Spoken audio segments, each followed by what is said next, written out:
Vamos a empezar ahora en los principios de interpretación de la literatura apocalíptica. Estaba comentando a los hermanos que todo lo que estamos dando es mucha información, muchos datos. Eso no va a hacer que mañana sean los mejores intérpretes de la Biblia. Por ejemplo, hemos hablado de cuántos puntos sobre la interpretación de textos proféticos. ¿Cuántos puntos hemos dado? 9 puntos. Yo creo que si ahora, por ejemplo, abren y dicen, mira, Ezequiel capítulo 8, lo leen, su mente no va a decir, mira, punto 1, punto 2, punto 3. Esos puntos que ustedes tienen apuntados y anotados en sus cuadernos, yo normalmente los tengo en libretas, solo los puntos. Entonces, cuando yo voy a leer el texto, yo voy uno a uno, lo tengo ahí. Lo primero que hay que hacer es esto, pues busco esos datos. Lo segundo, esto, busco esos datos. Sí, me suele llevar 2, 3 horas rellenar todo bien, hacer la búsqueda y la investigación, pero me sirve como base para entender mejor el texto. Quiero decir con esto que no van a sacar interpretaciones de textos rápidas, que van a tardar, pero que con la práctica será más dinámico. Por ejemplo, cuando yo prediqué el libro de Romanos, estuve como 3 años explicando y exponiendo el libro de Romanos, versículo a versículo, pasaje a pasaje. Cuando yo empecé con Romanos 1, pues yo tuve que hacer mis puntos. ¿Quién la escribe? ¿A quién la escribe? ¿Cuál es el tema? Todo eso. Pero cuando ya iba por Romanos 12, yo ya no volví a hacer el mismo procedimiento siempre, porque ya lo había hecho muchas veces, ya lo tenía en mente, ya estaba asimilado. Entonces, quiero decir, como todo en esta vida, al principio cuesta, pero luego uno tiene una dinámica más activa, uno tiene más facilidad a la hora de hacerlo. Hay cosas que las retenemos, que cuando, por ejemplo, leemos un libro que ya hemos hecho esta investigación, ya nos viene a la cabeza, sí, mira, Jeremías estaba en tal año, escribió a tal pueblo por este motivo, y ya uno lo tiene en mente. Así que no lo vean como algo que la semana que viene van a conseguir hacerlo todo perfecto, sino que es práctica y tiempo. Por favor, cojan fuerte lo que son teléfonos, bolis, botellas, que el suelo no sé qué tiene, que aumenta el sonido como por 20, y es bueno que lo dejen ahí, bien quietito, los móviles apagados. Vamos a pasar entonces al siguiente. ¿Cómo se interpreta la literatura apocalíptica? ¿Cómo se interpreta la literatura apocalíptica?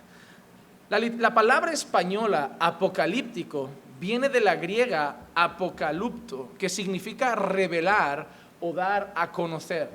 Ustedes verán, por ejemplo, si alguno tiene o ha leído alguna traducción en inglés, el libro no se llama Apocalipsis, se llama Revelation, revelación.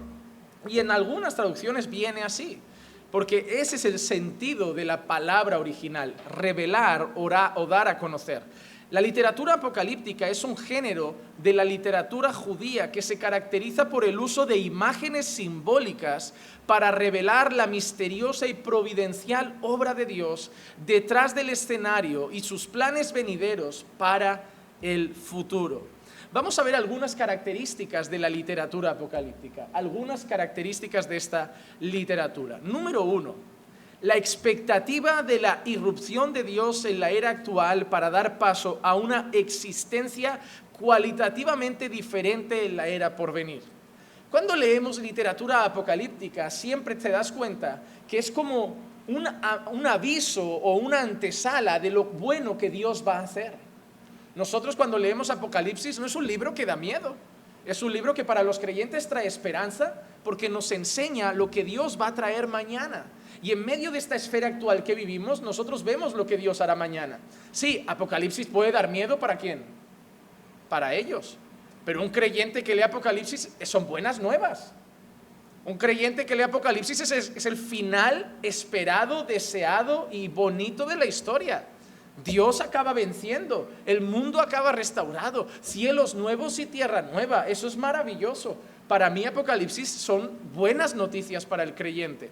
Entonces, cuando leemos literatura apocalíptica, nos damos cuenta que nos muestra lo que va a pasar mañana de manos de Dios y lo que nos espera en esa era futura. Número 2, el uso de un mediador o mediadores angelicales para comunicar el mensaje de Dios a un destinatario o un portavoz escogido. La literatura apocalíptica vemos que intervienen seres espirituales normalmente para hablar y dar a conocer lo que Dios va a hacer el día de mañana y llevarlo al que será el portavoz de ese mensaje. Nosotros vemos también a Juan en el libro de Apocalipsis interactuando no solo con el Señor, sino con un ser celestial que le está mostrando lo que Dios hará en un futuro. 3. La entrada en los lugares celestiales del destinatario humano elegido con una constante interacción y comunicación con el mediador angelical. Cuando nosotros vemos literatura apocalíptica, por ejemplo, el libro de Apocalipsis, vemos que Juan sale a otros lugares. Vemos que describe lo que ve. Es llevado a lugares celestiales. Describe la nueva Jerusalén. Juan está ahí. No. ¿Ha llegado? No. Pero es llevado allí. Es llevado a ese lugar para traer ese mensaje. Número 4.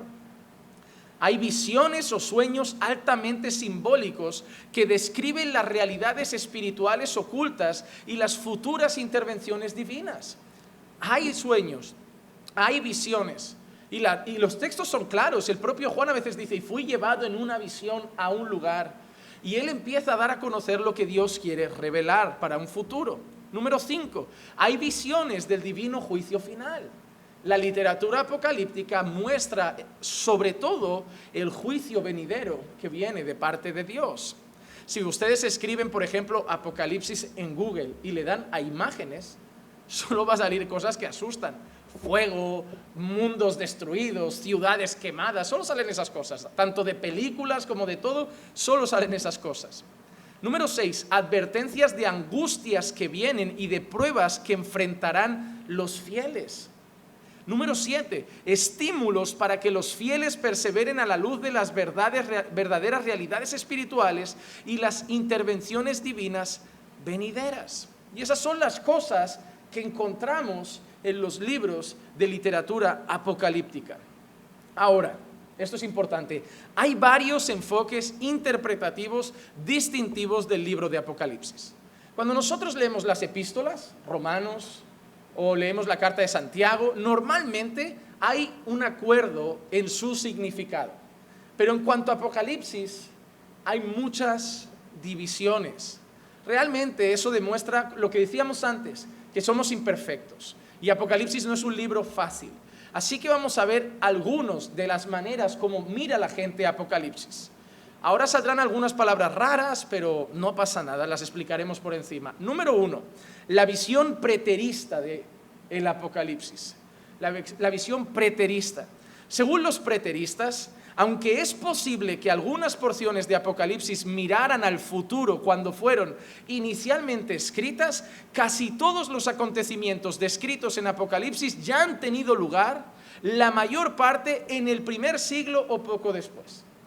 La visión preterista de Apocalipsis, según ellos analizan el texto, muestra que todo lo que anuncia Apocalipsis ha pasado alrededor del siglo I después de Cristo. Las cartas a las 7 iglesias, el nacimiento de Jesús está reflejado en Apocalipsis, varias cosas que aparecen allí. Ellos creen que todo en su gran mayoría ya ha sucedido y que ya ha sucedido normalmente a partir del primer siglo, alrededor del primer siglo después de Cristo. Los preteristas vinculan gran parte de los símbolos cataclísmicos en Apocalipsis a la destrucción del templo judío en Jerusalén en el año 70 después de Cristo. Todo lo que viene de luchas, de castigos, de juicios, figuras así que traen destrucción, ellos lo relacionan todo a lo que pasó alrededor de la destrucción del templo de Jerusalén en el año 70 después de Cristo. Esa es una visión. Hay personas que lo ven de esa manera, como si todo ya hubiera prácticamente sucedido. Ellos leen Apocalipsis y les sigue pareciendo un libro que habla en su gran totalidad de eventos pasados. Hay otra manera de leerlo. La manera historicista. Los historicistas se acercan al Apocalipsis como si fuera un plano que abarca toda la historia de la iglesia. Por tanto, algunas porciones del libro describen el pasado, mientras que otras hablan del futuro. Los historicistas creen que el libro de Apocalipsis no habla tan solo de lo que sucedió en el siglo I, sino que muestra la historia de la iglesia, lo que pasó, lo que estaban pasando y lo que va a pasar con la iglesia. Esa es la visión historicista del libro Apocalipsis. Ellos entienden que hay eventos pasados, que hay eventos que en ese momento se están viviendo y que también muestra las cosas que la iglesia vivirá en un futuro. Y que Apocalipsis demuestra todo el transcurso de la historia de la iglesia. Número 3, la visión idealista de Apocalipsis. Preterista, historicista, idealista. Los idealistas ven el Apocalipsis como la descripción de realidades espirituales que reaparecen a lo largo de la historia hasta la consumación final. Es erróneo, pues, buscar gobernantes o sucesos particulares que únicamente se corresponden con las bestias o imágenes y eventos en Apocalipsis. Muchos eventos en toda la historia corresponden a estos símbolos. ¿Qué dicen los idealistas?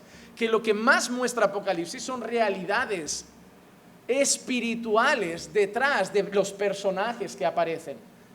Por ejemplo, han leído esta gente que dice, la bestia esa es Europa, ese cuerno es Rusia, ese cuerno es España, ese cuerno es Estados Unidos. Hay mucha gente que interpreta Apocalipsis de esa manera. Y lo que los idealistas enseñan es que esos personajes podían haber representado a personajes a lo largo de la historia.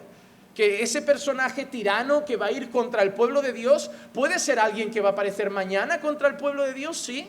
Pero también han habido a lo largo de la historia personajes que se han levantado contra el pueblo de Dios. Nosotros vemos el caso claro de Nerón. Vemos hombres quemar una ciudad como Roma para culpar a los cristianos, perseguirlos, hacer que sean odiados, quemarlos, mandarlos al Coliseo. Entonces se encaja con ciertas cosas que enseñan de personajes de Apocalipsis. Los idealistas dicen eso, que los personajes que aparecen no apuntan a un solo personaje, sino que muestran realidades que pueden haber sido vinculantes a distintos personajes de la historia, a lo largo de la historia, hombres que han aparecido. Esa es la visión idealista. Ellos tienen más una visión de realidades espirituales, no como que se refiere a cosas particulares, concretas. Eso va a pasar aquí, la batalla de Armagedón va a ser allí, y esto va a pasar allí, y este personaje va a ser este. Es la típica persona que busca siempre al anticristo en las noticias. ¿Ves gente que busca al anticristo en las noticias? ¿Será el rey de España? ¿Será Obama? Ah, no, Obama ya no es presidente, ya no puede ser. ¿Será Donald Trump? Ah, no, ya se le está acabando el mandato, ya no puede ser. ¿Será este? Y cada vez que se les cae, ponen otro. ¿Será el Papa? Uy, no, este al final se ha muerto. ¿Será el argentino de ahora? Ah, no, tampoco me encaja. Van probando. El idealista no lo ve así, no lo ve como que será un hombre con nombres y apellido, sino que puede representar a un personaje que ha aparecido a lo largo de la historia. Un personaje que Satanás incluso ha empoderado y ha capacitado para perseguir la iglesia, odiar la iglesia, ejercer dominio. Así lo ven ellos.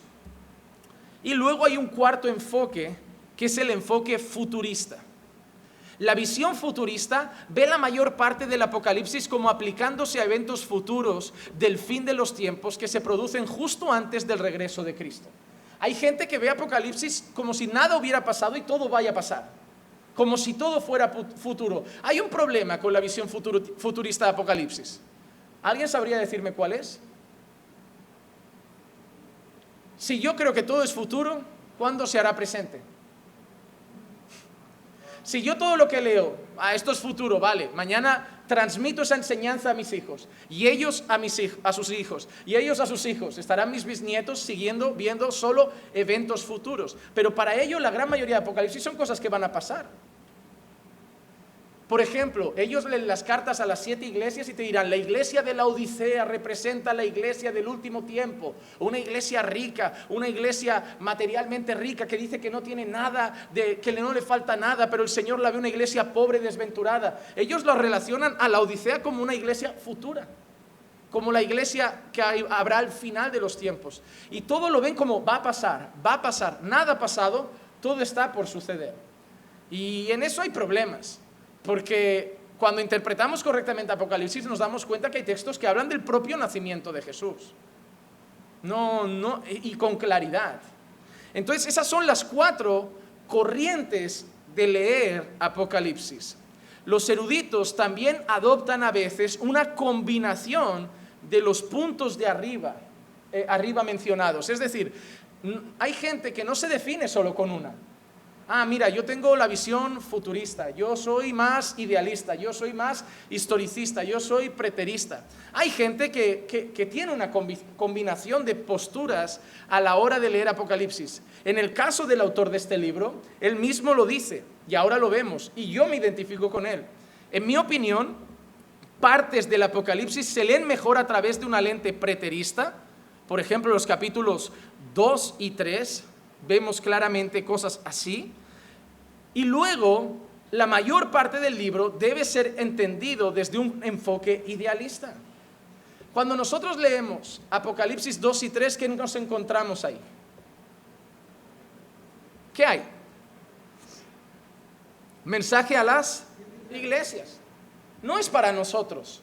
Nosotros lo entendemos, hay aplicaciones para nosotros, pero era para unas iglesias en particular, ¿no? Dile al ángel de la iglesia, o sea, alguien estaba esperando ese mensaje y tenía que decirlo a la iglesia, porque la iglesia de ese lugar, Éfeso, Filadelfia, estaba pasando una situación que Dios quería corregir.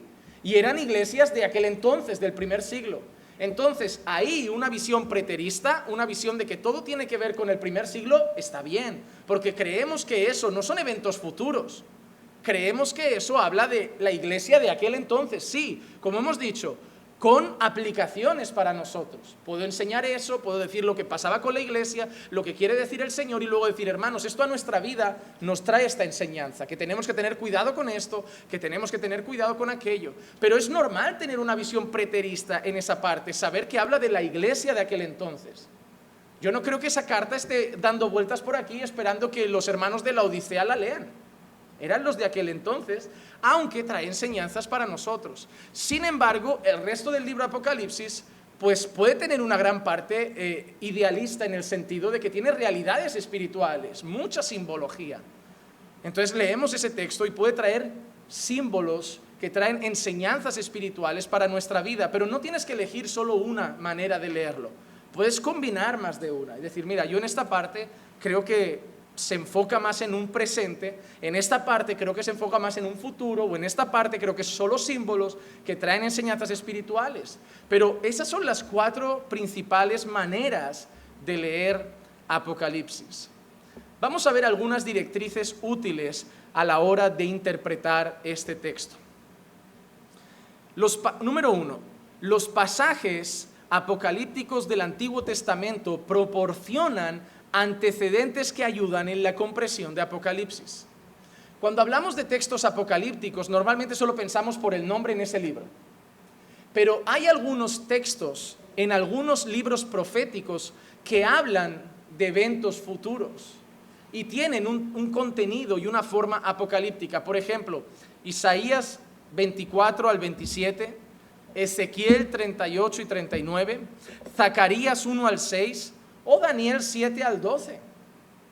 Muestran textos futuros que habla de cosas que Dios iba a hacer y con un claro tono apocalíptico.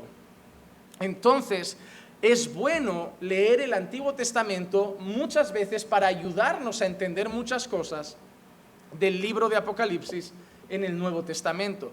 De los 405 versículos de Apocalipsis, 278, más de la mitad, 278 aluden de alguna forma al Antiguo Testamento.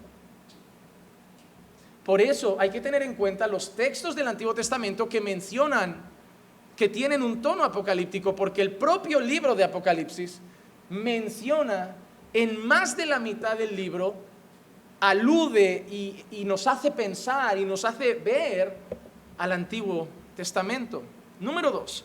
El libro de Apocalipsis debe leerse desde la perspectiva de la audiencia original. Volvemos a lo mismo. Yo no soy el receptor principal del libro de Apocalipsis. Los primeros que recibieron el libro, tenemos que entender quiénes eran, qué entendieron, cómo entendieron los primeros cristianos de Asia Menor de los que se habla en Apocalipsis del 1 al 3, la parte siguiente del libro. Los destinatarios principales son los creyentes de las iglesias de Asia Menor. Son los destinatarios principales según el libro. ¿Cómo entendieron ellos Apocalipsis 12, Apocalipsis 15, Apocalipsis 20? Ellos no estaban pensando en Donald Trump, en Vladimir Putin. Ellos estaban pensando en su contexto y en lo que podía querer decir el Señor que iba a pasar en ese contexto. Entonces debemos siempre, cuando leemos Apocalipsis, pensar en los que leyeron el libro primero. Nunca mires el libro, ningún libro de la Biblia, como si tú fueras el destinatario. No, tú no puedes leer el libro, la carta a los Corintios, como si tú fueras el destinatario. No, la carta era a los Corintios, porque estaba pasando algo con los Corintios. Y Pablo quería enseñar algo a los Corintios, que sirve para nuestra vida, que sirve para la iglesia, pero ellos eran los destinatarios. Entonces yo tengo que ponerme en la piel de un hermano de Corintio en aquella época para entender qué entendería él al leer esas palabras, porque sólo así entenderé fielmente el mensaje del libro. Número 3. De acuerdo con las normas de la literatura apocalíptica, las imágenes simbólicas en Apocalipsis no deben tomarse literalmente. No podemos tomar las imágenes simbólicas como si fueran cosas literales. Miren, hace tiempo, cuando yo conocí al Señor, al año siguiente una persona me recomendó un libro, me dijo, no, esto es lo mejor que hay. Ahora yo no soy nada seguidor de aquel predicador que se hizo muy famoso, pero no me gusta nada y difiero mucho en su doctrina. Es un hombre que no sé si es peruano, ecuatoriano, pero parece más judío. Se llama David Diamond o algo así. Él escribió un libro que se hizo muy famoso que se llamaba Historia del Futuro. Y en su libro todo es literal en el sentido de cada cuerno representa una nación, este animal representa Grecia, este animal representa a Europa, este animal... Y claro, tú te vas emparanoiando porque tú lees eso y dices, wow, la que se va a liar aquí entre Europa y esto. Tú vas a una reunión de Donald Trump con Vladimir Putin y dices, ya está. Ahora aparece el coreano y se hace evidente el bicho de los 4 cuernos, ¿no? Y tú empiezas a ver las noticias como, madre mía, que ya llega. Pero, hermanos, hay que tener mucho cuidado, porque esa carta nosotros no la leímos primero, y esos lectores no tenían los continentes como los tenemos nosotros, ni los países como estamos nosotros, ni el mundo se organizaba, entonces ellos no podían estar pensando en Norteamérica o en Rusia. ¿Qué pasaría si eso representa teóricamente un país como Rusia y el día de mañana hay una división política, se parte y se hacen 2 países? El problema es ese, que queremos leer eso de una manera literal, como si cada cuerno, cada ojo, cada ala, cada brazo tiene un significado. A veces hay textos que mencionan esto y tienen un significado, pero la gran mayoría de imágenes de Apocalipsis son símbolos. Son símbolos. Aparecen animales, por ejemplo, este tiene cara de esto, este tiene cara de esto. Bueno, sí, los animales, uno representa algo fuerte, feroz, uno representa algo sabio, inteligente, pero no representan países, personas concretas. Hay que tener mucho cuidado con eso, de hacer que todo el libro de Apocalipsis sea literal. Eso no quiere decir, sin embargo, que no sean descripciones importantes, significativas o autoritativas de la realidad. Sin embargo, los símbolos apuntan a la realidad de una manera figurativa. Por ejemplo, las murallas de espesor inimaginable de Apocalipsis 21:17 hablan del tamaño de esas murallas, de la grosura de esas murallas. Pero eso habla del esplendor de la ciudad celestial y la completa seguridad de los que habitan allí. Nos muestra unas murallas inquebrantables, unas murallas que no se pueden romper. Nos muestra que esa ciudad es grande, es majestuosa y que es inquebrantable. A eso se refiere. No que haya alguien con 1 metro diseñando la ciudad palmo a palmo igual. Hay gente que, por ejemplo, habla de, no, estaremos en mansiones celestiales. Ahora te pregunto, ¿qué mansiones? ¿Qué crees? ¿Que vamos a vivir como en las casas que ahora tienen Messi y Cristiano Ronaldo, pero en el cielo cada uno con una de esas? ¿Qué crees que era una mansión para un judío del siglo I? Que no había todavía ni columnas, ni tocho. ¿Qué crees que tenían ellos como mansión? 2 montañitas de arcilla, 2 buenos burros en la entrada, 3 túnicas para cambiarse cada día. Cuidado, que nuestra manera de ver las cosas es diferente a la de entonces. Cuidado. Tenemos que ver las realidades espirituales que enseñan esas cosas. Pero cuidado con literalizar todo. Cuidado con literalizar todo. Por ejemplo, si yo te dijera que la Biblia habla de las alas de Dios, habla de estar seguro bajo las alas de Dios. ¿Dios tiene alas? Pero si tú lo ves todo literal, ¿te imaginas a Dios con alas, ojos de fuego? Porque hay descripciones, pero hermanos, eso no es literal. Eso no es literal. Hay textos que hablan de los ojos de Dios, pero Dios es un ser espiritual. ¿No te lo imaginas con ojos que son verdes, azules? ¿Cómo serán sus pestañas? No tenemos que tomar todos los textos de forma literal, pero nos quieren decir algo. Hay textos que nos quieren decir que los ojos de Dios está sobre todo, que todo lo ve. Hay textos que nos quieren decir, que nos hablan de su gloria, de su majestad, de su poder, de su fuerza. Tenemos, como digo, que saber ver cuándo es literal, cuándo es simbólico. 4. Apocalipsis no está destinado a ser leído cronológicamente. Y eso es de suma importancia cuando van a entender Apocalipsis. Apocalipsis no va en orden. No es un hecho, no son sucesos que pasan del capítulo 1 hasta el final, paso a paso. No está ordenado cronológicamente. Apocalipsis ofrece datos, información de hechos y sucesos, pero no ordenados cronológicamente. El problema es que si tú lo lees así vas a pensar, ahora pasa esto, y ahora luego viene esto, y luego viene esto, pero no está en ese orden. Apocalipsis no está en ese orden. Por ejemplo, es esto evidente por el hecho de que el nacimiento de Cristo aparece mencionado en Apocalipsis 12. En Apocalipsis 12 habla del nacimiento de Jesús, lo expresa, lo menciona. Y varias secuencias de visiones repiten un lenguaje de juicio casi idéntico. Apocalipsis 6 del 12 al 17, 11, 19, 16 del 18 al 21. La certeza y la verdad del juicio venidero de Dios se ponen de relieve en esas recapitulaciones proféticas. Tienes un capítulo que te habla del juicio de Dios y justo después te está hablando de cuando nació Jesús. Y tú dices, esto no está, es que no está ordenado. Apocalipsis no está ordenado cronológicamente.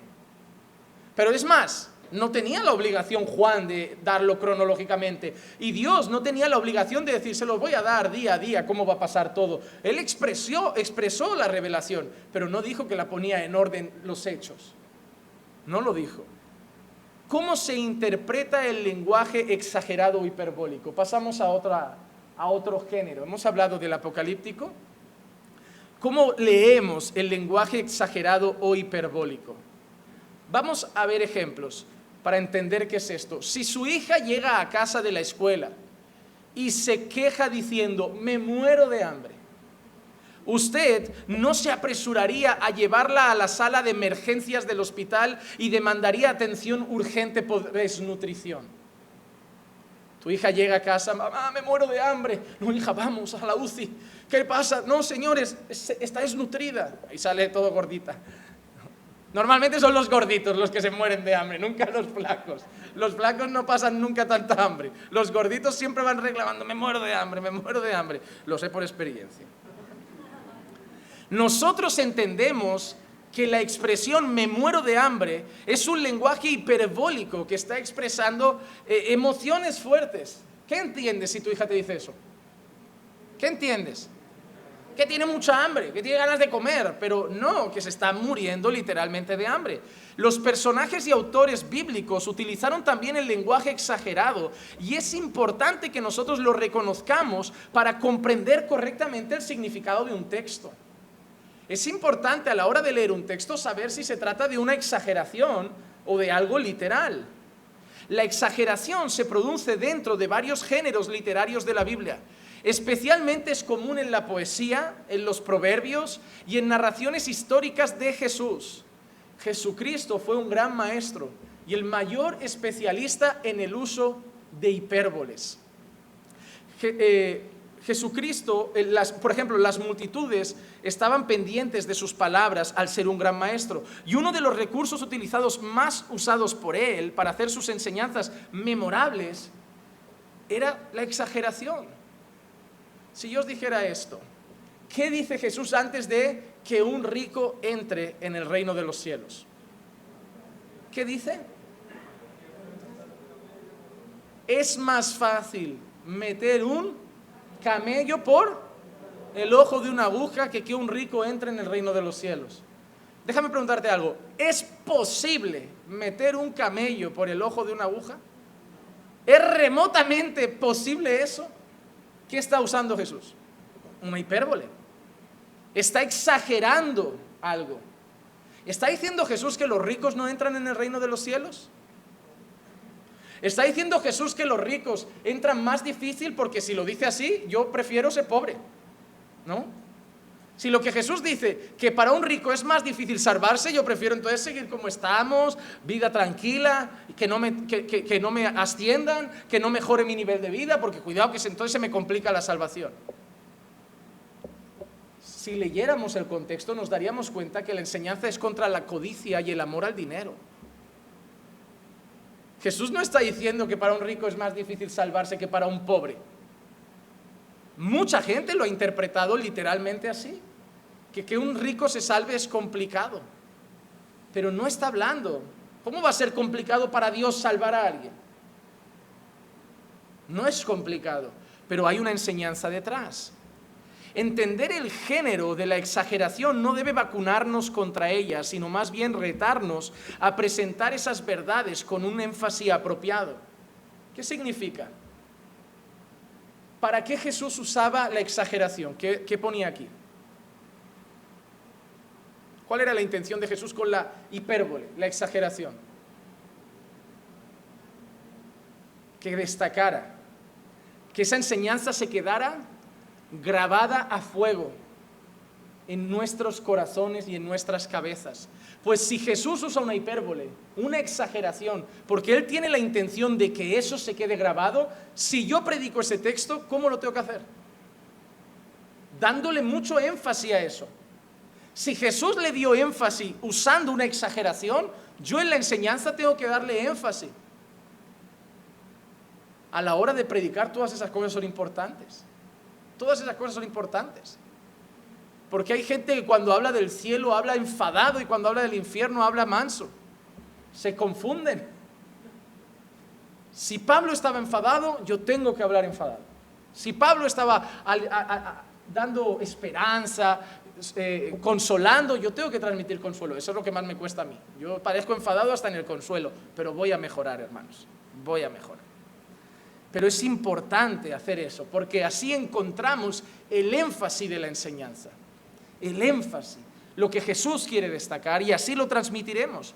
Por ejemplo, en la enseñanza sobre la lujuria, Jesús dijo: por tanto, si tu ojo derecho te hace pecar, sácatelo y tíralo. Dijimos antes, ¿es literal?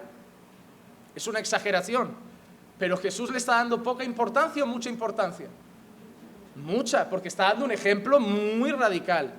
Entonces yo no puedo mirar temas como, tengo problemas con la pornografía de cualquier forma, porque Jesús está enfatizando mucho la lujuria. Para Jesús es extremadamente grave y deberíamos, metafóricamente, ser capaces de mutilarnos antes de pecar en esa área. Entonces yo me tengo que tomar ese tema con mucha seriedad, porque Jesús lo expone con mucha seriedad. Principios ahora para reconocer la exageración. ¿Cómo reconocemos que hay una hipérbole? ¿Cómo sé yo que no es algo literal realmente y se refiere a una hipérbole, a una exageración? Vamos a ver cómo las destacamos, cómo las podemos ver. Número 1, la declaración es literalmente imposible. Literalmente imposible.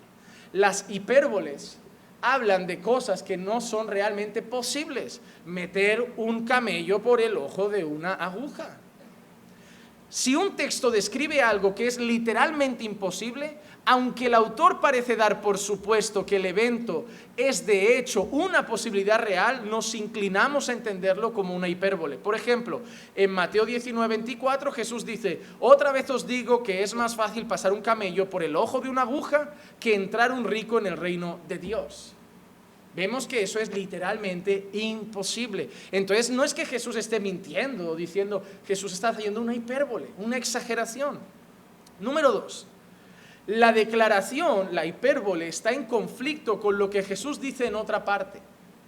Esa es una manera muy práctica de identificarlas. Por ejemplo, Jesús dijo: y no llaméis Padre vuestro a nadie en la tierra, porque no es vuestro Padre, porque uno es vuestro Padre, el que está en los cielos. Mateo 23:9. Jesús dice: no llaméis Padre vuestro a... Aquí hay creyentes que lo dicen. No podemos llamar Padre a nadie. ¿Sí o no? Hay creyentes que lo dicen, que no lo ven como una hipérbole, lo ven como algo literal. Prohibido mencionar Padre. Por eso ahora a sus padres les llaman viejo. ¿Qué pasa, viejo? Es que mira, Jesús me dijo que no llamara Padre a nadie. O se acercan al padre y dicen: ¿qué pasa, progenitor masculino? No. ¿Jesús está prohibiendo llamar padre a alguien? Entonces, ¿por qué? ¿Por qué Pablo en un texto dice: tenéis muchos maestros, pero tenéis pocos padres? ¿Por qué Pablo en un texto dice: Timoteo está conmigo como un hijo? Él no está prohibiendo que veamos a alguien como nuestros padres en esta tierra y no le digamos a nuestro padre papá, porque ya tenemos un padre. Esa no es la enseñanza de Jesús. Porque por otro lado, tenemos un mandato en Mateo 19:19, honra a tu padre y a tu madre.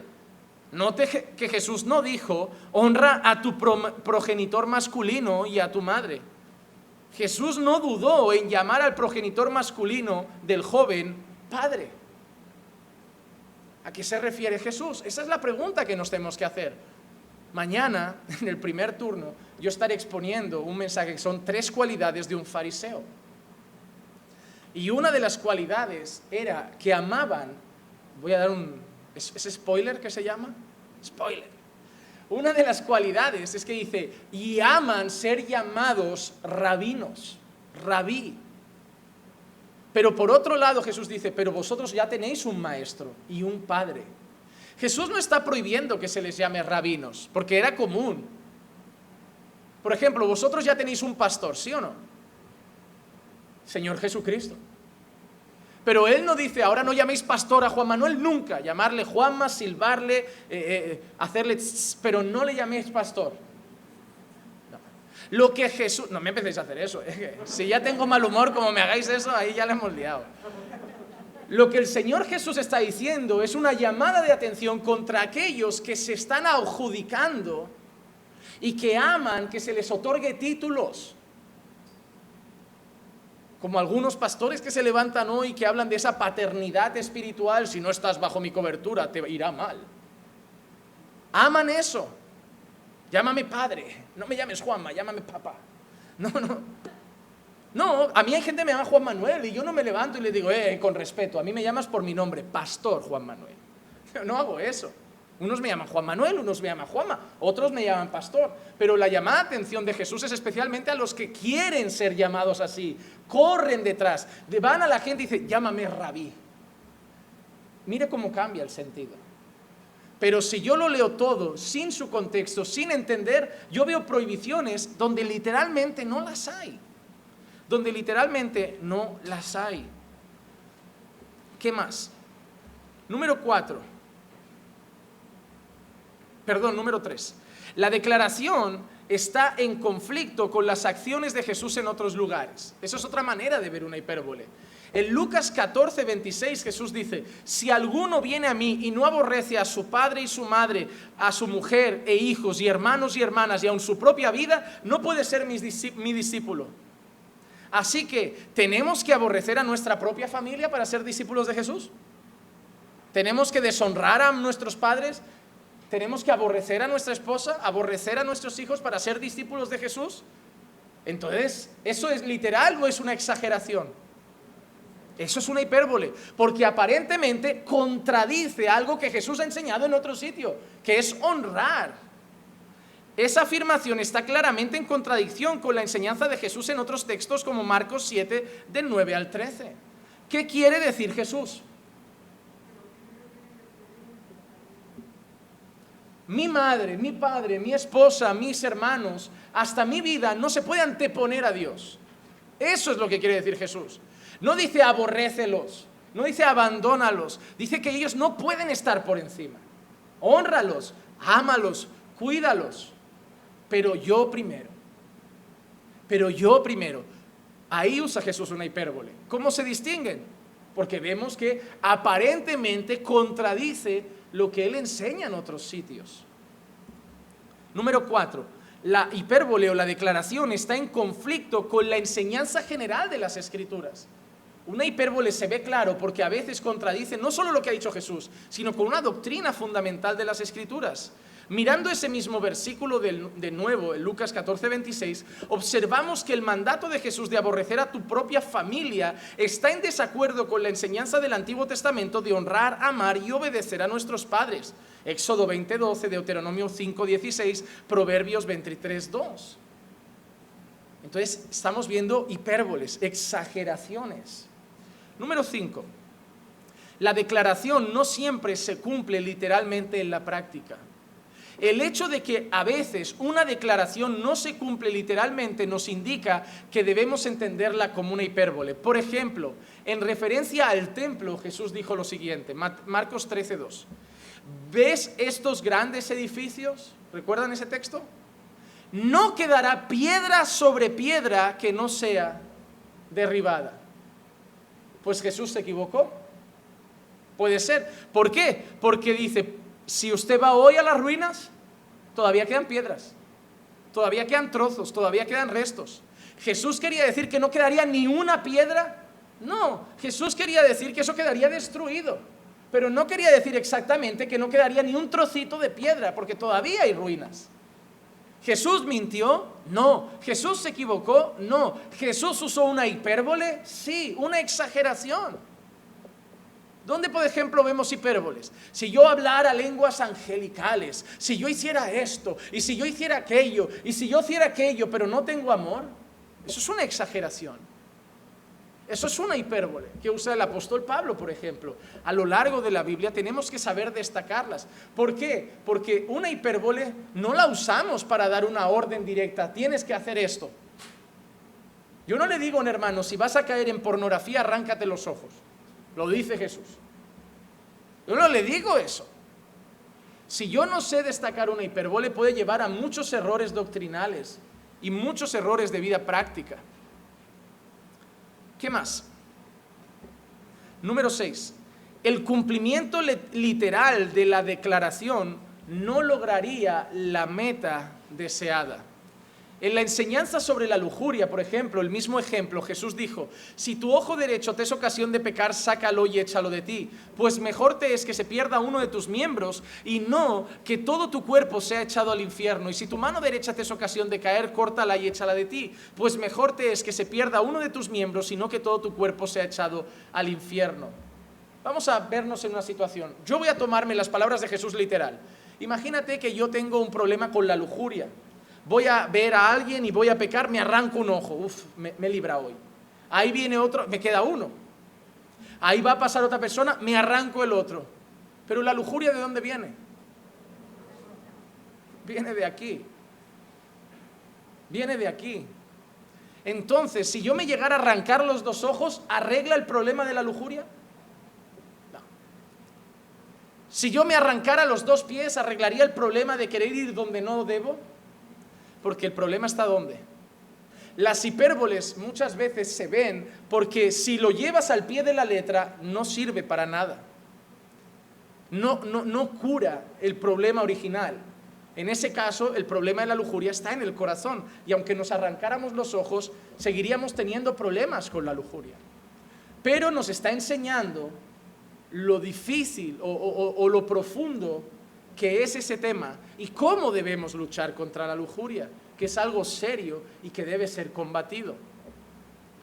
Número 7. La declaración utiliza un lenguaje todo inclusivo o universal. A veces la palabra todo significa literalmente todo, pero no siempre. Y eso ha llevado a muchos errores doctrinales. Porque hay gente que entiende en la Biblia la palabra todo por cada ciudadano de la faz de la tierra, y no siempre es así. Veamos un ejemplo fuera de los evangelios. En Colosenses 1:23, Pablo escribe: el evangelio que habéis oído, el cual es predicado a toda criatura que está debajo del cielo. ¿A quién es predicado el evangelio? ¿A quién?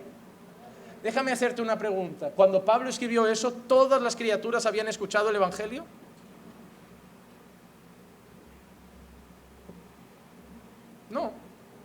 No lo habían escuchado. Por ejemplo, hay un texto que dice: y este evangelio se predicará a todos los hombres y entonces vendrá el fin. Yo he hablado con gente que dice: cuando la palabra llegue al último habitante de la tierra, entonces vendrá el fin. Y le digo: pues si es así, dejamos uno sin evangelizar. Y esto ya no pasa. Es como, queda uno, déjalo ahí. Que así vamos a vivir un poquito más antes de que venga. Quiere decir eso el Señor literalmente, que cuando el último escuche vendrá el fin. No quiere decir eso. La palabra todo o la palabra hasta el último no se refiere a eso. Pero mucha gente, cuando lee la palabra todo, cree de esa manera. Por ejemplo, quiero que en todo lugar se hagan rogativas por todos los hombres. ¿Tú tienes una lista de cada habitante del planeta y oras por cada uno?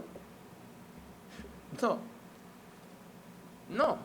Jesús está diciendo, bueno, el apóstol Pablo está diciendo que debemos tener una lista de todos los habitantes, coger las páginas amarillas en España. Señora Encarnación Jiménez, Señor, cuida a Encarnación Jiménez. Y vas al pastor y dice: pastor, ya voy por la J. Digo, pues eso es solo España. Cuando llegues a China debe ser así la lista, así que imagínate. No da tiempo de trabajar, de cocinar, de dormir, y no acabamos en esta vida. ¿Quiere decir que pongamos en oración a cada ciudadano de este mundo? No. ¿Quiere decir que tenemos que orar por todas las personas, por los necesitados, por los gobernadores, por los pobres, por los ricos, por todo tipo de personas? Sí. Entonces, cuidado cada vez que leáis la palabra todo en la Biblia y la entendáis como un todo. Porque Jesús vino a salvar a todo el mundo. Perfecto, entonces nadie se pierde. Porque vino a salvar a cada ciudadano de la faz de la tierra. Cuidado con la palabra todo, porque puede llevar a mucha confusión. Eso es lo que dio lugar a una cosa que se llama universalismo, que enseña que Jesús murió absolutamente por cada ciudadano. Pero es que si Jesús murió por esa persona, está salva. Está salva. Hay que tener cuidado con la palabra todo. Vamos a ver otro tipo. ¿Cómo se interpretan las figuras del lenguaje? ¿Cómo se interpretan las figuras del lenguaje? Una figura del lenguaje es una expresión que básicamente no debe entenderse de forma literal. Los oradores y autores emplean figuras del lenguaje para enfatizar, dar claridad o frescura a algún pensamiento. Por ejemplo, esta frase utiliza una figura del lenguaje. Esto era caminando por fe hace unos días. Este sitio es un horno. ¿Esto es literalmente un horno? No. ¿Qué quiero decir con eso? Aquí hace mucho calor. Pero lo expresamos así, ¿no? Hay gente que se va a extremos feos. Esto es peor que el infierno. Cuando algo está complicado en la vida. Estoy viviendo un infierno. ¿No han oído gente que habla de esta manera? Que le están pasando cosas difíciles. No, esta vida es un infierno. Yo pienso, ya está columpiándote un poco. Eso ya creo que son palabras mayores. Lo del horno está bien, pero eso... Entonces, se entiende, por supuesto, que hace mucho calor en ese lugar. Ese lenguaje figurado transmite un poco más de emoción que la expresión hace calor. Si yo te digo, ¿cómo se está hoy en la iglesia? No, hace calor. Vale, tú entiendes que hace calor, pero si me dices, ¿cómo se está hoy en la iglesia? Te digo, está como un horno. Tú entiendes que hace calor, pero ¿qué hace? Mucha calor. Ayuda a dar énfasis, a dar claridad. Me puede decir, pastor, ¿cómo vas después de estas 4 horas? Estoy cansado. Está cansado, pero se le ve relativamente entero. Pero pastor, ¿cómo va? Estoy hecho polvo. ¿Qué entiendes? Que está aguantándose en el púlpito porque en cualquier momento se cae. Entonces, el lenguaje figurado da énfasis, da como un sentido de más urgencia, de más importancia para lo que queremos decir. Vamos a ver diferentes cosas que encontramos en la Biblia. En primer lugar, la metáfora. La metáfora, vamos a ver varias cosas. En una metáfora se aplica una descripción en sentido figurado a una persona o cosa sin usar términos explícitos de comparación. Por ejemplo, en Amós 4:1, el profeta se dirige a las mujeres pecaminosamente lujosas de Israel diciendo, ojo con Amós, que no era muy políticamente correcto. Está hablando a las mujeres pecaminosamente lujosas de Israel. Y la palabra de Amós 4:1 es, oíd estas palabras, vacas de Basán. Está bien. Que estáis en el monte de Samaria, que oprimís a los pobres y quebrantáis a los menesterosos, que decís a vuestros señores, traed y beberemos. Vacas de Basán. Se pondrían contentas las mujeres al recibir el mensaje. No creo que estuvieran gordas. No creo que el sentido de Amós es decir, voy a aprovechar que están subidas de kilos y las llamo vacas de Basán. No creo que fuera eso. No lo creo. Pero son metáforas. Notemos que Amós no dice, ustedes, las mujeres ricas y orgullosas, sois como vacas gordas. Eso sería un símil con la palabra como usada con un significado explícito de comparación. Entonces las llama vacas de Basán, no dice sois como vacas, en el sentido de estáis gordas como vacas. Es una metáfora, se dirige a ellas de esa manera, pero no hay que pensar por qué las llama vacas, por qué son vacas, por qué. Tenemos una expresión, por ejemplo, de un hombre que llamó a un pueblo raza de víboras. ¿Por qué raza de víboras? ¿Se parecerían a serpientes? ¿Reptarían por el suelo? No, es la que usó. Son metáforas. Pero ahora hemos marcado otra, hemos dicho otra palabra y vamos a hablar de esa. Un símil. Hemos hablado de una metáfora, ahora hablamos de un símil. Un símil es semejante a una metáfora en el que se aplica una descripción en sentido figurado a una persona o cosa. La única diferencia con la metáfora es que el símil se utilizan las palabras de comparación como o igual. La metáfora no lo hace, el símil sí añade ese énfasis, eres como o eres igual que. Por ejemplo, en el Salmo 1:3 encontramos un símil para describir al hombre sabio que medita en la palabra de Dios. Él dice que es como un árbol plantado junto a corrientes de agua que da su fruto a su tiempo y su hoja no cae y todo lo que hace prosperará. ¿Somos un árbol? ¿El hombre que medita en la palabra es un árbol? No, pero es un símil, es como un árbol. Es como un árbol, tiene una enseñanza, pero es un lenguaje figurado, es una forma de lenguaje. Mira otro ejemplo en Mateo 24:27 donde Jesús declara, porque como el relámpago que sale del oriente y se muestra hasta el occidente, así también será la venida del Hijo del Hombre. ¿Está diciendo este texto que cuando Jesús venga va a haber un relámpago?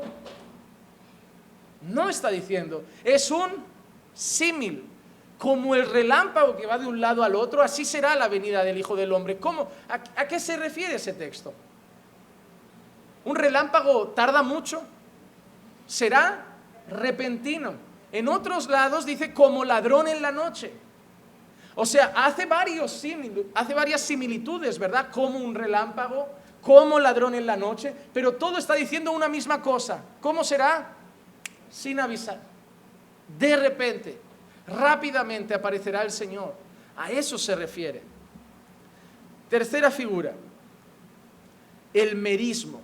Un merismo es una figura retórica en la que dos elementos juntos representan la totalidad de algo. Por ejemplo, en Génesis 1:1, a Dios se le escribe creando los cielos y la tierra. La expresión los cielos y la tierra, el merismo, es cuando juntamos dos expresiones que nos quieren hacer pensar en todo. En todo.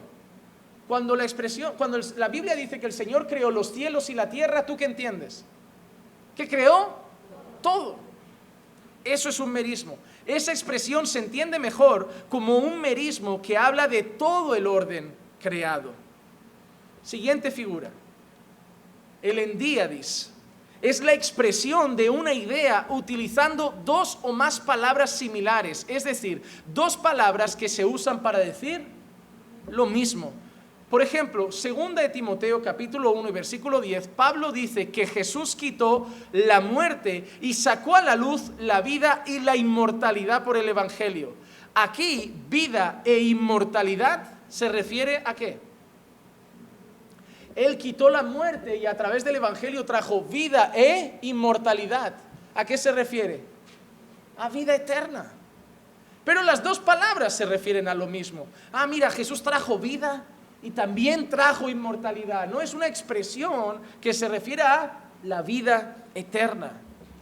Otro ejemplo es Santiago 4:2, donde la expresión griega literal dice: matáis y ardéis de envidia. Posiblemente se debe entender como un endíadis, que están llenos de celos mortales, o ustedes tienen envidia asesina. El texto original se entiende de esa manera: matáis y estáis ardiendo de envidia. Todo hace referencia a una misma cosa, a que tenéis unos celos que os matan, a que tenéis una envidia que os mata. No está hablando de que por un lado sois asesinos y por otro lado sois envidiosos. Está diciendo una sola cosa, que tenéis unos celos que os matan, que os carcomen por dentro. Pero si no entiendes el endíadis de aquí, tú vas a entender que se refiere a dos cosas diferentes. Otra figura, sé que son palabras raras, pero sinécdoque. La sinécdoque es una expresión literaria en la que la parte representa el todo o el todo representa la parte. Por ejemplo, cuando se dice quedó sola con 5 bocas que alimentar, ¿se refiere a quién? A los hijos. A los hijos. Del mismo modo, cuando leemos cuán hermosos son sobre los montes los pies del que trae alegres nuevas, en Isaías 52:7 o Romanos 10:15, entendemos que los pies son una sinécdoque de la persona que anuncia el Evangelio. Si tú entiendes esto, cuán hermosos son los pies de los que traen anunciando las buenas nuevas. ¿Qué pasa? ¿Que los que tienen pies feos no pueden evangelizar? ¿Qué crees? ¿Que estás evangelizando y el Señor te mira y dice: qué pies tiene, qué siervazo? Cuán hermosos son sus pies. Mira qué bien predica y mira qué pies bonitos. No, Señor, no tiene nada que ver con nuestros pies. Y gracias a Dios que no hay que tener los pies bonitos para predicar, porque si no, aquí uno estaría frito. La realidad es que el Señor dice que es hermoso ver, que para Él es hermoso aquel que lleva las buenas nuevas de salvación. Igual que las 5 bocas se refiere a los hijos, pero no tiene nada que ver con la boca de los hijos, sino en la persona de los hijos. Esos pies no tienen que ver con los pies del evangelista, sino con aquel que lleva las buenas nuevas de salvación. Siguiente figura, la metonimia. La metonimia es una expresión en la que una palabra o frase toma el lugar de otra con la que se está estrechamente asociada. Estamos intentando poner casi siempre ejemplos bíblicos, a veces a lo mejor no se encuentran, pero en casi todas las formas intentamos poner un ejemplo bíblico para que lo vean. Pero en este caso, por ejemplo, es una expresión en la que una palabra o frase toma el lugar de otra con la que está asociada. Por ejemplo, en los Estados Unidos podríamos decir: la Casa Blanca vetó el proyecto de ley. Si yo te digo la Casa Blanca vetó el proyecto, ¿tú qué entiendes? ¿Qué entendéis? ¿Que la Casa Blanca anuló algo? ¿Que la casa prohibió algo? ¿La casa? ¿Las paredes? ¿La piedra? ¿Pero qué relacionamos con la Casa Blanca? El presidente. Si a ti te dicen la Casa Blanca ha firmado un edicto en contra del aborto, ¿tú no crees que la Casa Blanca, tú te imaginas a Trump poniéndose firme y diciendo: aquí se prohíbe esto? ¿Sí o no? A eso se refiere. Son cosas que nosotros en nuestra mente las relacionamos. Cuando nos dicen la Casa Blanca, pensamos en el presidente, en su equipo, no sé, ejecutivo, legislador. Y si alguien dice que la Casa Blanca ha decidido algo, pensamos que son los poderes de dentro los que lo hacen. Ideas que están estrechamente relacionadas. Una casa en realidad no puede vetar nada. Sin embargo, debido a nuestra íntima asociación mental entre el presidente y su residencia, esto se vuelve una metonimia del presidente de los Estados Unidos. Y Abraham le dijo: a Moisés y a los profetas tienen, óiganlos. Él, el hombre rico, entonces dijo: no, padre Abraham, pero si alguno fuera a ellos de entre los muertos, se arrepentirán. Mas Abraham le dijo: si no oyen a Moisés y a los profetas, tampoco se persuadirán, aunque alguno se levante de los muertos. Lucas 16, 29, 31. Una pregunta. Cuando Jesús enseña este pasaje, Moisés está vivo. Los profetas de la época de Moisés están vivos. Entonces, ¿por qué la enseñanza dice tienen a Moisés y a los profetas? ¿Con qué relaciona tu mente rápida cuando Jesús dice tienen a Moisés y los profetas, que los escuchen? Tienen la palabra, tienen la ley, tienen las escrituras, no tienen a las personas. Pero nosotros relacionamos a Moisés con la ley, con la palabra. Entonces nosotros cuando leemos, ellos ya tienen a Moisés y los profetas. Si no lo escuchan a ellos, no escucharán a que un muerto se levante. ¿Qué quiere decir el Señor? Ellos ya tienen a gente que les predica, ellos ya tienen a gente que les enseñan, y si a ellos no les escuchan, aunque un muerto se levante, tampoco le escucharán. Los hermanos del hombre rico no tenían en realidad en sus manos a la persona de Moisés, que había muerto hace mucho tiempo, pero tenían sus enseñanzas. Tampoco tenían en su poder el esqueleto o el cuerpo momificado de Moisés. Aquí el nombre Moisés, el autor del Pentateuco, sirve claramente como una metonimia de los escritos que Moisés produjo. La expresión tienen a Moisés nos hace pensar que tienen las palabras de Moisés. Eso es una metonimia. Asocia una idea a la que nuestra cabeza nos lleva a otra que está estrechamente relacionada. Nosotros leemos esto y pensamos en las palabras de Moisés, no pensamos en el cuerpo de Moisés. Como cuando hemos visto lo de la Casa Blanca prohíbe y pensamos en el presidente, no pensamos en las piedras, porque nuestra mente hace una estrecha relación entre esa expresión y la otra persona.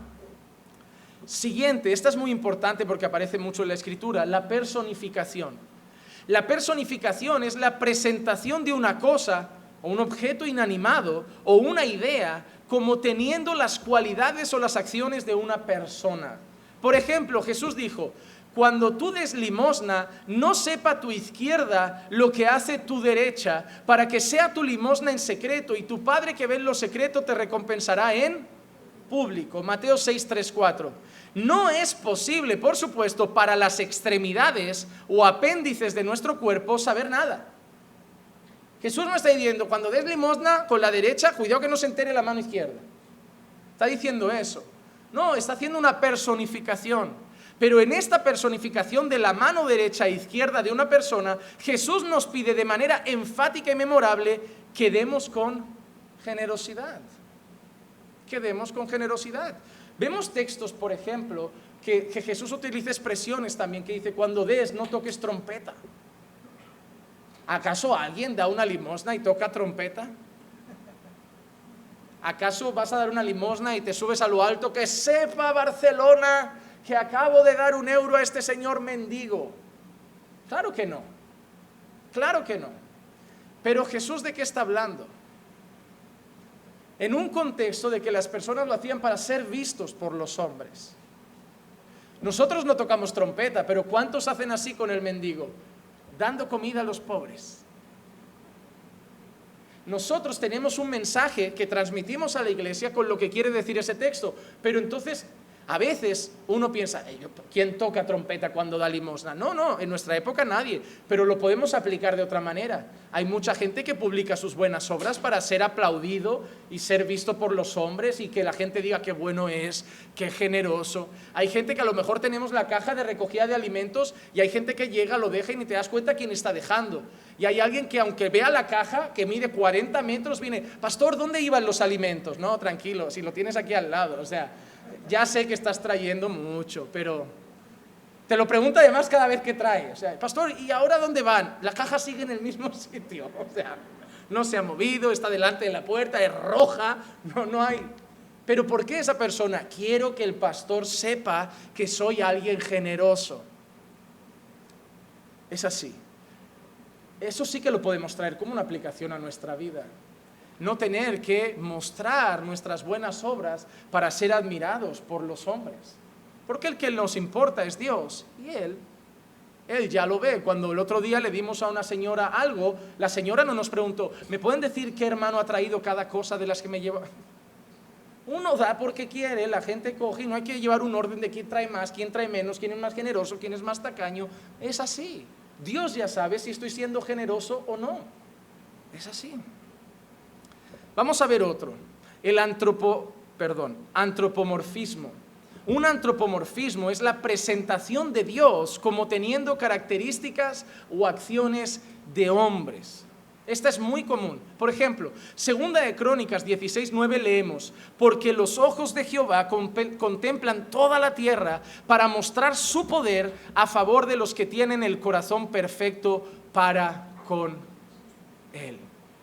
Los ojos de Jehová. Por supuesto que como un ser espiritual, como dice Juan 4:24, Dios no tiene ojos físicos que literalmente contemplen la tierra.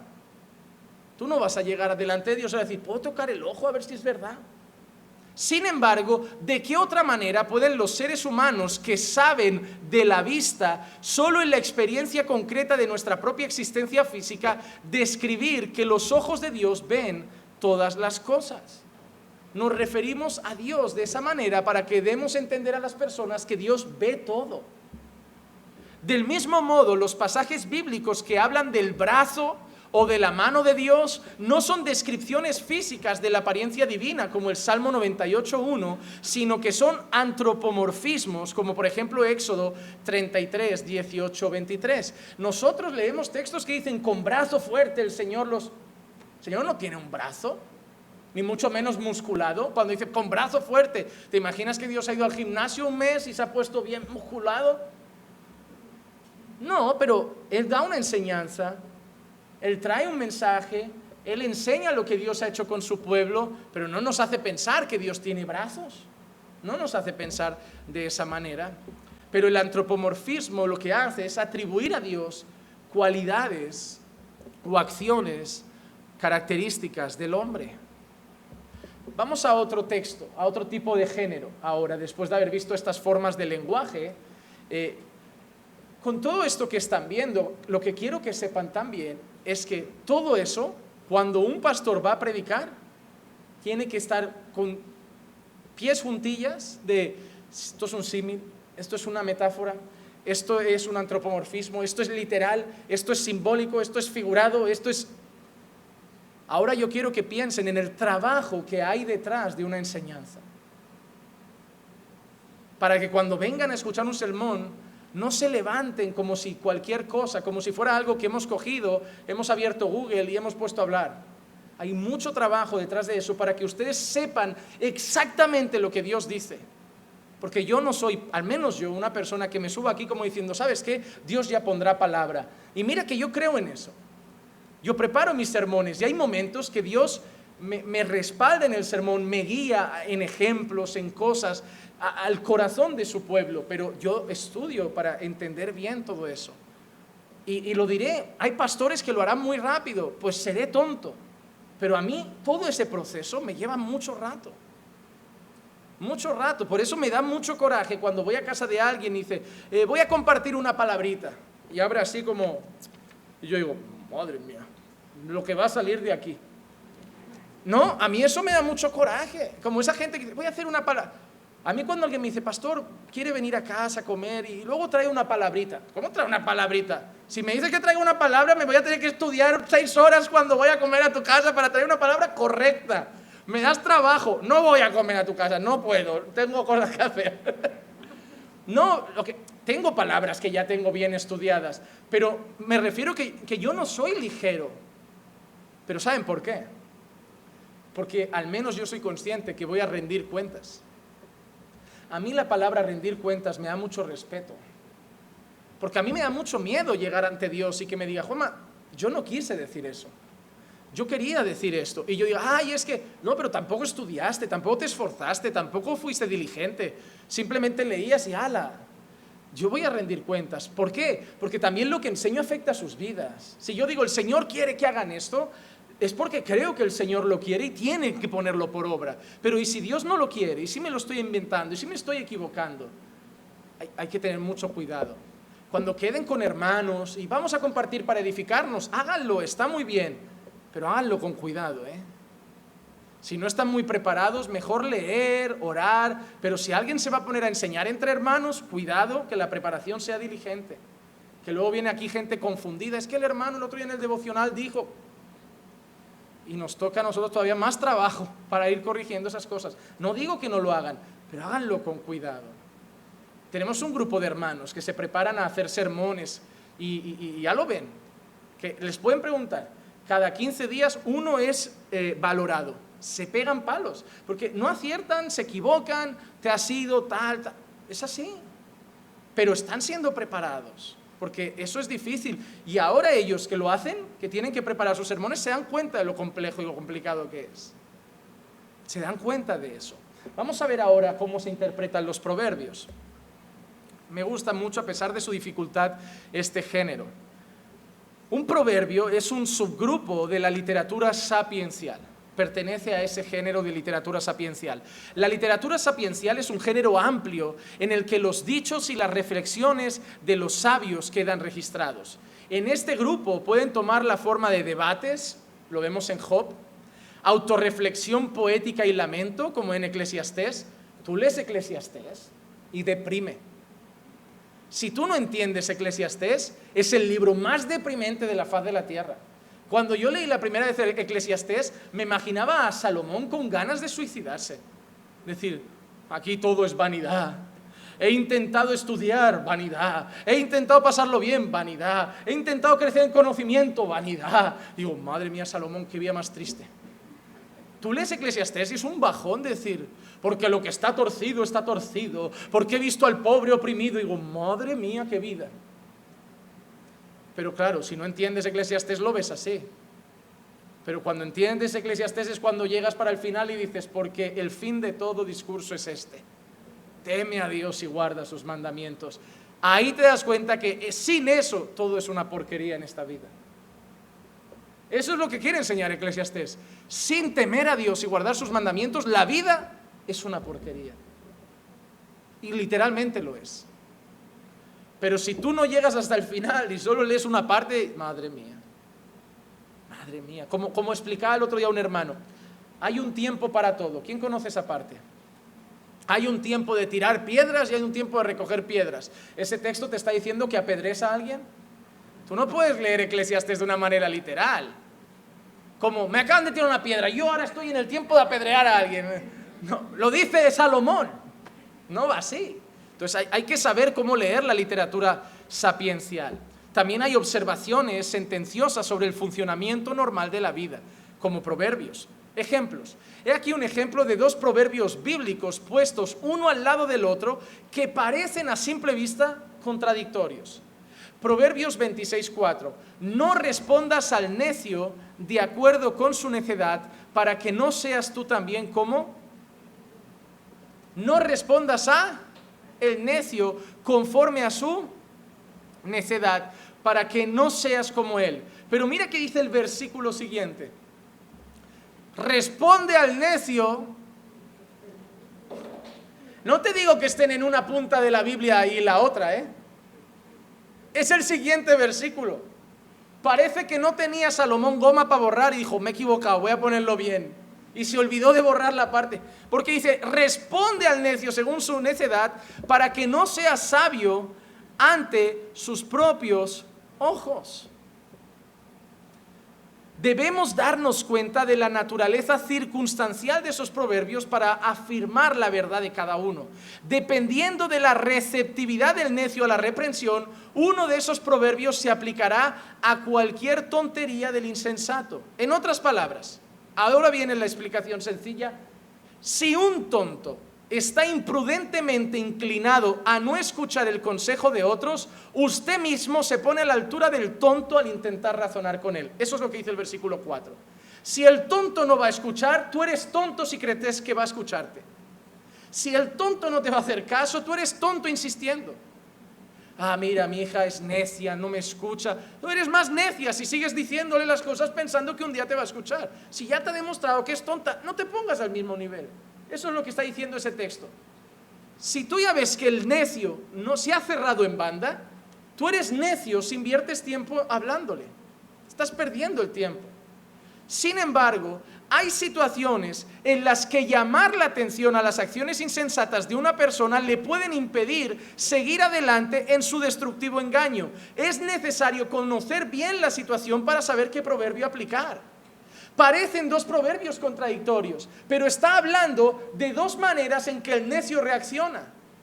Si el necio no escucha, no seas necio como él hablándole. Olvídate, Proverbios, el versículo 4 del capítulo 26. Pero si el necio está dispuesto a escuchar, corrígelo para ayudarle. Versículo 5. En uno dice corrige y en otro dice no hagas nada. Pero todo depende de la actitud del necio. A veces un necio está dispuesto a escuchar, a veces un necio no está dispuesto a escuchar. Entonces, según como veas al necio, aplicas un proverbio o aplicas el otro. ¿Se contradicen? No. Hay que ver en qué situación está el necio con el que tenemos que tratar. Algunos proverbios, sin embargo, no tienen excepciones. Al tratar de corregir el error común de que los proverbios son como promesas, los intérpretes pueden a veces perderse el hecho de que algunos proverbios bíblicos son siempre verdaderos. Es decir, como lo que explicábamos, los proverbios no siempre son promesas. Instruye al niño en el camino en el que debe andar y nunca más se apartará de él. Eso no es una promesa. Y hay gente que lo ve así. Son promesas de Dios. La realidad es que hay niños instruidos en el temor del Señor que se han apartado. Son consejos para que instruyas al niño en el temor del Señor, porque ahí sí que hay una alta posibilidad de que el niño salga temeroso de Dios. Yo he visto hombres que han instruido a sus hijos en el temor del Señor y aunque no sean creyentes, salen con buenos principios. Salen con buenos valores, pero no es una promesa, porque si no, ningún creyente tendría un hijo malo. Si no, todos los creyentes tendríamos los hijos más rectos y perfectos y enamorados del Señor. Pero tenemos límites, llegamos hasta su oído, pero no llegamos a su corazón. Eso ya es obra del Señor. Pero que algunos sean consejos o bases para la vida, no significa que hayan algunos proverbios que no sean fundamentalmente promesas de Dios. Algunos sí lo son.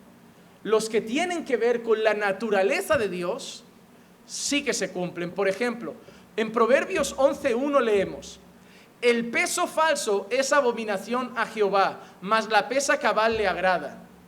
Eso no son sugerencias como, son consejos, por si te apetece hacer las cosas bien. No, eso sí que son promesas de Dios. Si eres deshonesto, Dios te va a abominar. Dios abomina la deshonestidad.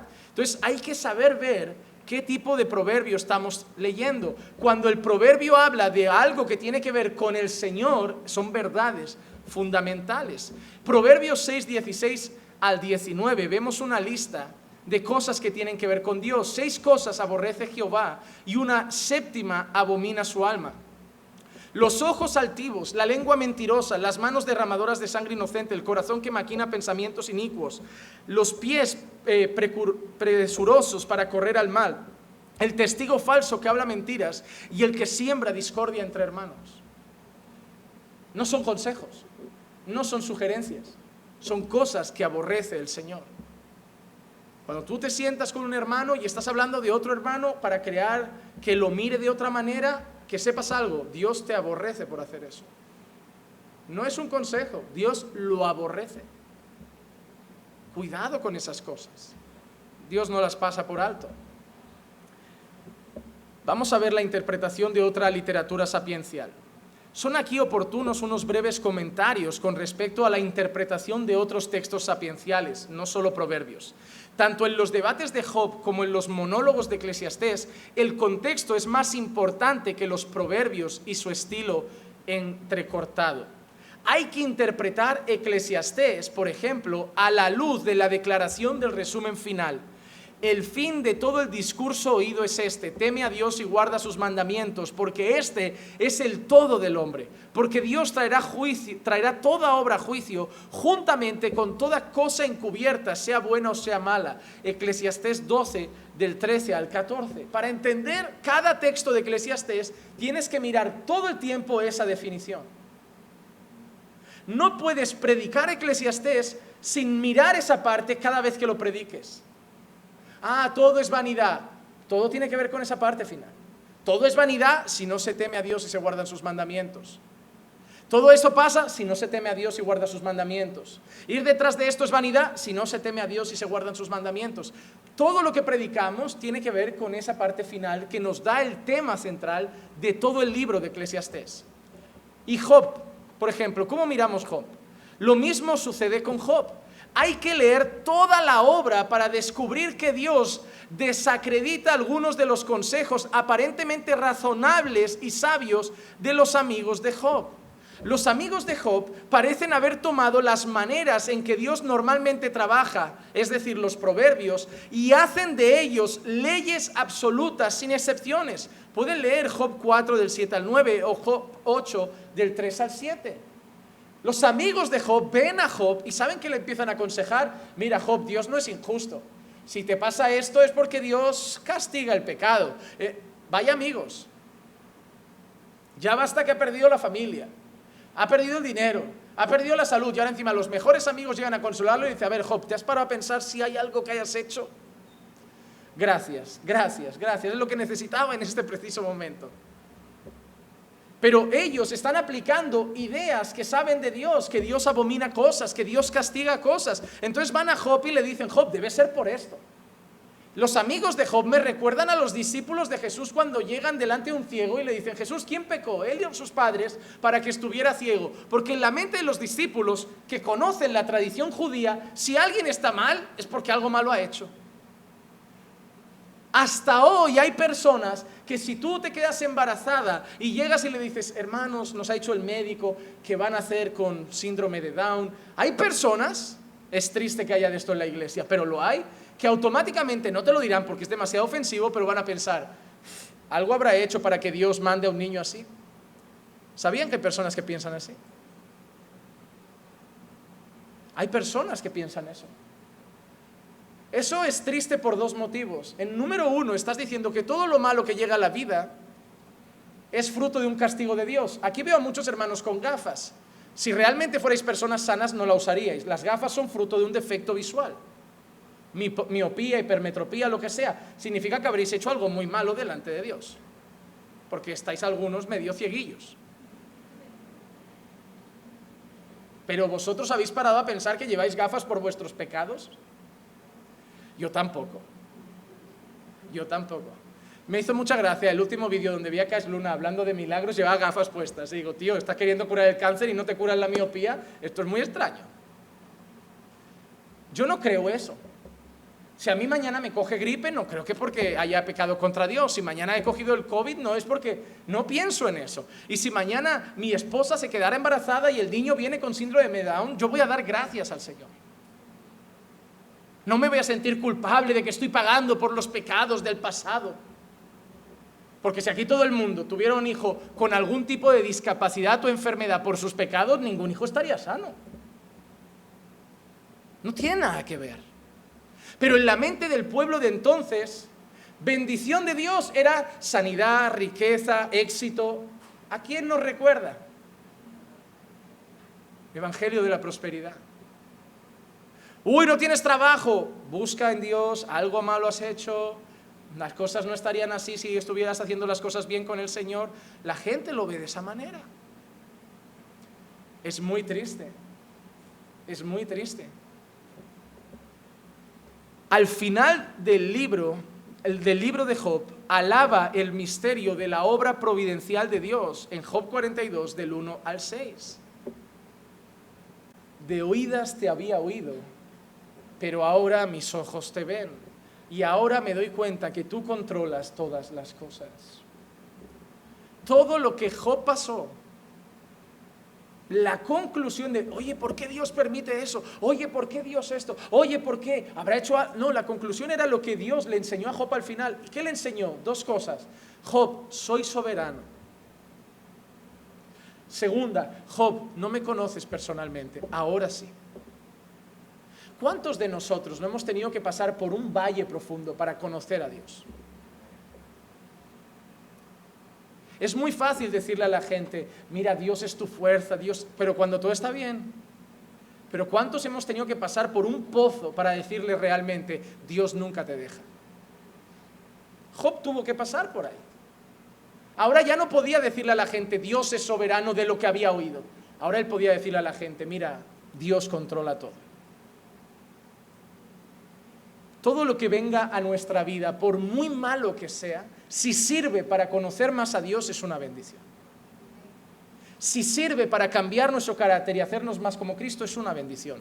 Ya sea una enfermedad, desempleo, lo que sea. Si es para ser más como Cristo y para acercarnos a Dios, gloria a Dios.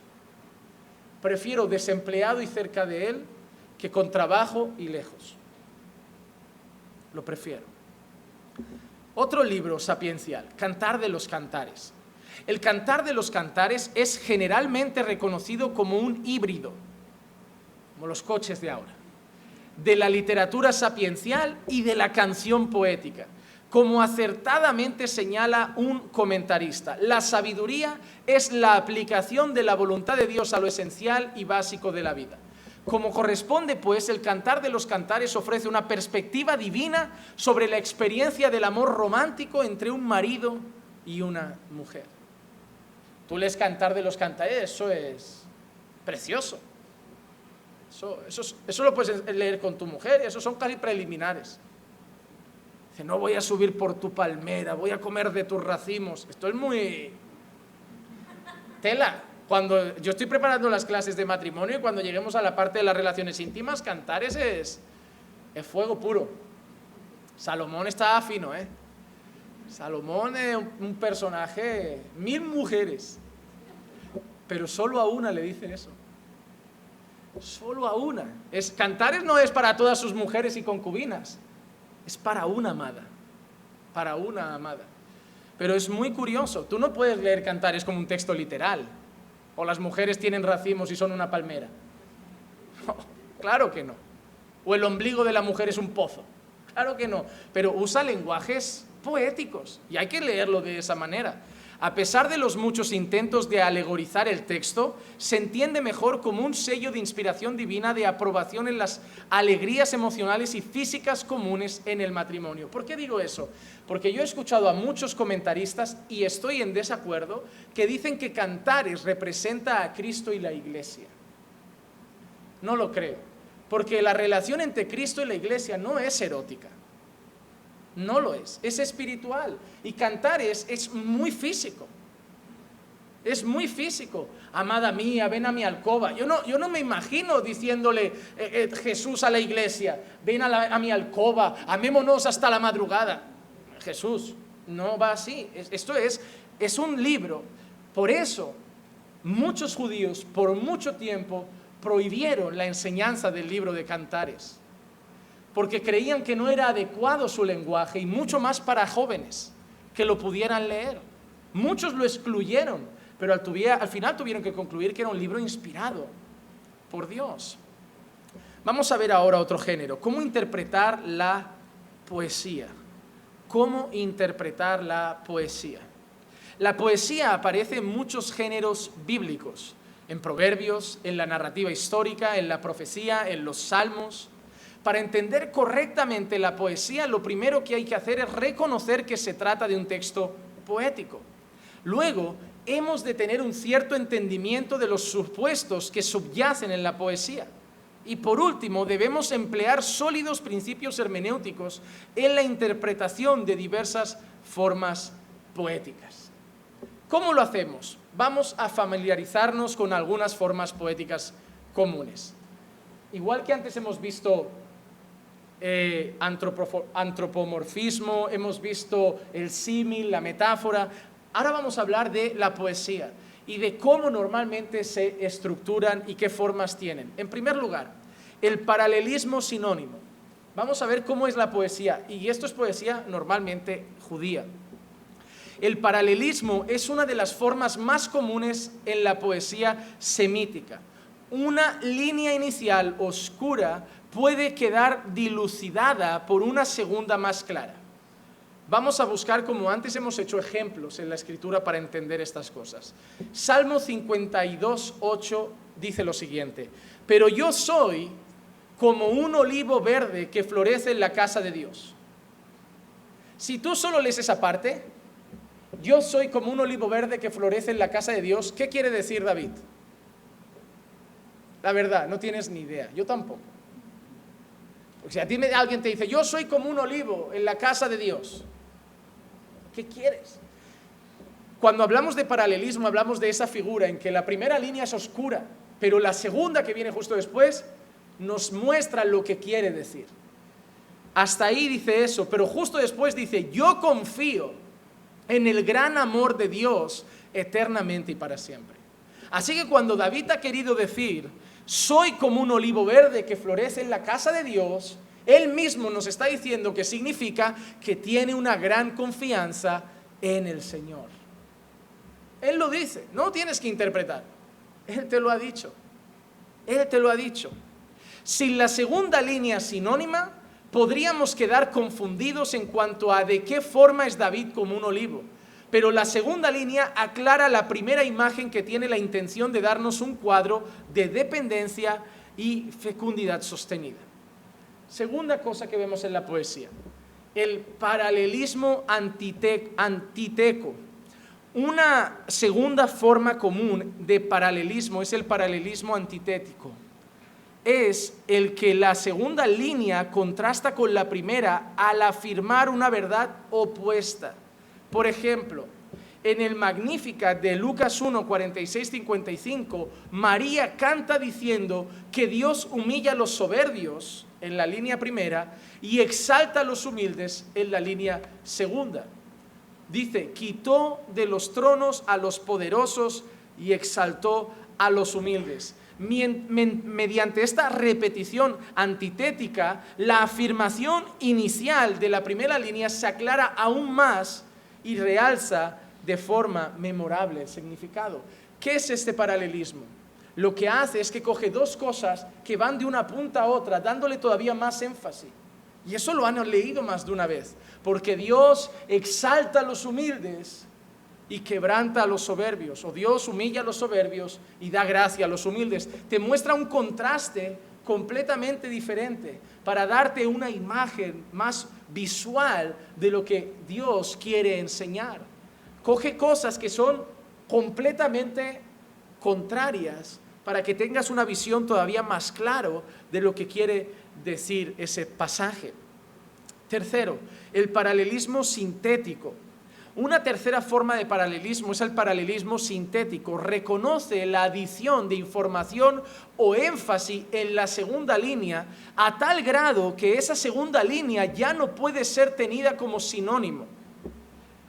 Hay una tendencia general entre los estudiosos de permitir un mayor paralelismo sintético en la Biblia. Los intérpretes temen que se pierda el sabor de los matices que los autores bíblicos querían dar si se clasifica demasiado rápido las líneas poéticas como sinónimas. Por ejemplo, Lucas 1:51, hizo proezas con su brazo, esparció a los soberbios en el pensamiento de sus corazones. Aquí la segunda línea hace algo más que reafirmar la primera. La segunda línea nos da un ejemplo específico de una acción poderosa que Dios ha hecho, esparcir a los soberbios. Él dice que ha hecho proezas con su brazo. Luego dice, esparció a los soberbios en el pensamiento de sus corazones. Pregunto, ¿Dios solo ha hecho eso? Cuando dice, ha hecho proezas con su brazo, ¿Dios solo ha esparcido a los soberbios? No, es solo un ejemplo de lo que consideramos que es una proeza de Dios, pero no le está restando valor a ninguna parte, solo está enfatizando de manera ejemplar una de las cosas que la primera línea menciona. Esta cuarta forma poética a mí me gusta. Parece una ecuación, la x más 1 forma poética. No estamos en clases de estadística ni de matemática avanzada, estamos entendiendo las escrituras. Como mencionamos en la introducción a esta pregunta, la poesía semítica usa a veces la forma x más 1 para enfatizar una lista de 2 o más elementos. Por ejemplo, Proverbios 30, 18, 19, ahora lo van a entender mejor. Hay 3 cosas que son incomprensibles para mí y una cuarta que no entiendo. El camino del águila en el cielo, el camino de la serpiente sobre la roca, el camino del barco en medio del mar y el camino del hombre en la doncella. ¿Qué es la X? En la poesía, en la forma poética, ¿qué es la X? ¿Qué es? El camino. Y ese más 1 representa un elemento que es la X y lo que le vamos añadiendo. Si te das cuenta, la X es siempre la misma en esta poesía. El camino tal, el camino tal, el camino tal. Es poesía. Tú lo ves claro, tú lo estás viendo en castellano. La realidad es que estos textos están en un idioma original y para ellos es una poesía como si estuvieran leyendo a Gustavo Adolfo Bécquer. Pero es una forma poética. Hay otros, muchos más ejemplos bíblicos de esta configuración, como de listado. El Salmo 62:11, Proverbios 30 del 15 al 16, Proverbios 30 del 21 al 23, Proverbios 30 del 29 al 31. Ahí tienen ejemplos de esta forma. Otra cosa que se ve mucho en la poesía, en los textos poéticos, la repetición de sonidos similares. Un autor puede optar por repetir sonidos similares, por ejemplo, constantes, vocales o diptongos, como un recurso de memorización, de arte literario, de humor o alguna otra razón. Por supuesto, normalmente no es posible mantener una repetición similar de sonidos en una traducción del texto. Santiago 1 y 2, las palabras en griego para saludos es cheirein, y gozo es charán. Suenan muy similares. Claro, para nosotros no. Para nosotros leemos saludos y gozo. Pero en el texto griego, tú lees la palabra y fonéticamente suenan muy parecidas, porque es una forma de hacer poesía. Suenan similares. Santiago vincula a veces sus secciones mediante la repetición de palabras con un sonido similar. Claro, tú lees el texto de Santiago 1 y 2. A todos los que están ahí, saludos, se han dado a vosotros gozo, no suena nada poético, pero en griego las palabras originales son de sonidos muy similares, pero a la hora de estudiar eso se ve con claridad. Número 6, tenemos una cosa que se llaman acrósticos. En varios pasajes del Antiguo Testamento encontramos acrósticos. Un acróstico es una composición en verso en la que el conjunto de letras, como las letras iniciales o las últimas de las líneas, puestas en orden, forman una palabra o una frase o una secuencia regular de las letras del alfabeto. Por ejemplo, un poema acróstico basado en el nombre de Pedro comenzaría la primera línea con la letra P, la segunda con la letra E y así sucesivamente. Un acróstico es cuando tú usas una palabra que después, cuando tomas las 4 líneas del texto o de la poesía, la primera palabra, la primera letra de cada línea forma esa palabra. Un poema acróstico puede también repetir letras al principio de cada estrofa. Los acrósticos en la Biblia se basan en el orden regular de las letras del alfabeto hebreo. A nosotros no nos parecen acrósticos porque lo leemos en castellano, pero escritas en el idioma original hay muchos acrósticos en la escritura. Tienen ejemplos, por si los quieren buscar en casa, el Salmo 9 Salmo 10, el Salmo 25, el Salmo 34, 37, 111, 112, 119, 145, Proverbios 31 del 10 al 31, Lamentaciones del 1 al 4, Nahum 1 del 2 al 10. Todo eso son acrósticos. En el idioma original, la primera letra va formando una palabra. El Salmo 19, incluso en nuestras Biblias, cada sección tiene la letra del alfabeto hebreo a la que representa.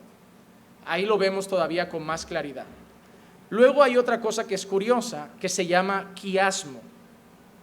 Un quiasmo es una serie de dos o más elementos seguidos por una serie de elementos correspondientes en el orden inverso. Una representación visual simple del quiasmo es esa estructura. A, B, B, A. No son las respuestas del examen de conducir. Esto es un quiasmo. Vamos a ver un ejemplo del Nuevo Testamento. Marcos 2:27. El día de reposo fue hecho por causa del hombre, y no el hombre por causa del día de reposo. ¿Ven ese orden? Día de reposo, primer ejemplo, la primera letra, primera idea, no fue hecho para el hombre, para el hombre. Luego repite la palabra hombre, no el hombre, para el día de reposo. ¿Ven esa estructura poética? Se comprende. Día de reposo, hombre, hombre, día de reposo. ¿Ven la forma de la poesía? Así hay muchos en la Biblia, muchos en las Escrituras.